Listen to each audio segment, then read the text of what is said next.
Hey guys, welcome to our Real Estate Insight. Again, we're going to be just sharing with you real quickly some of the things that are happening in real estate and what is going on. Last week, me and George kind of shared about what we're seeing from our point of view. Kavita, we want to bring you in today. What do you think is happening in real estate right now? What do you think is happening in this current pulse at this moment as being, she's the manager for my team and she runs a lot of the back end, the front end. The side end is like she's just grinding all the way. So, Kavita, what are you seeing right now in the real estate market? And I don't want to make a prediction because I hate predictions, but I mean, you should have a little bit of a gauge of what's going to happen in the next 2-3 months. Yeah. I mean, listen, so I'm just going to speak off of my experience because I hate predicting because I just don't like it. Okay.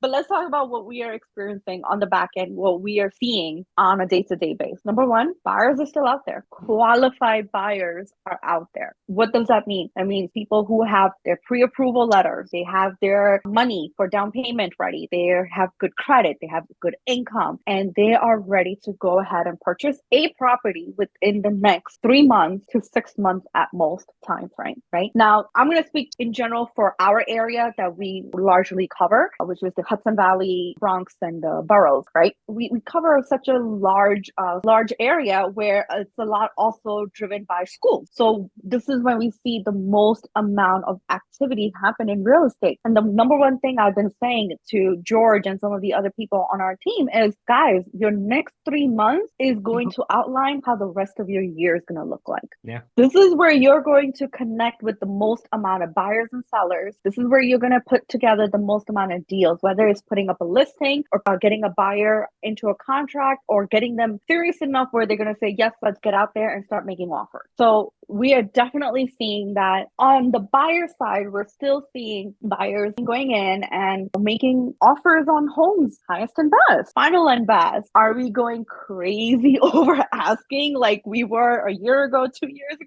Not as much, but buyers who are motivated, if they see the value and if they feel and appreciate the value in the home, then yeah, they will think twice about it. Yeah. So going back into that they have to think twice about it. Now, are you suggesting to the buyers give your best offer or go way above asking, even though the interest rates are much, much higher right now? Depending on their finances. And, listen, we have a lot of first-time home buyers in our area. And at the end of the day, first-time home buyers, if they go over asking, then the first question I always like to ask my clients is, what if the appraisal doesn't come in? What are you going to do? Who's going to pay the difference? Why do you want to tie yourself up into a contract if the seller is not going to be willing to negotiate at that point? Or if you're not willing to renegotiate at that point? We're wasting 45 days. Let's just go find something else. Now, are the buyers having more choices? Yes and no. And I'll explain that.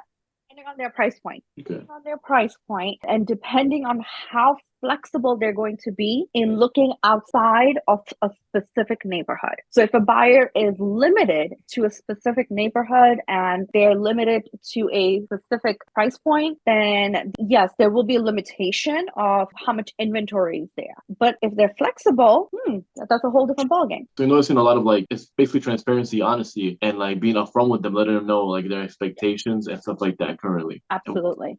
I know currently because they see court cases, people have fear and stuff like that. They see those and they worry. And so I just want to get your opinion on pretty much I had this question asking me actually this weekend. Is it a buyer's market, a seller's market? What's going on? What would you consider it as? I think, in my opinion, and this is again my opinion, I could be wrong, but in my opinion, I don't think it's a buyer's market or a seller's market. I think we're in a neutral market at this point. And I'll tell you why. Because we do have inventory to choose from. Yes, and we do have buyers to choose from. Yeah. No, because when they asked me, I had the same idea in my head. I was like, buyers or sellers? Okay, 2 years in, we've been into this. I'm still relative. We've been to the podcast episodes and Real Estate Insight, and I'm learning a lot as I go from you guys in general. And it didn't feel like either to me. We've had this conversation before, and it was like, it's pretty, I love that word neutral. It's a neutral market. It is a neutral market because again, and what I'm noticing is, and this has been happening for, I think about last maybe 2 months, where the new inventory that is coming on the market, I think sellers are finally understanding that if they overprice their listing,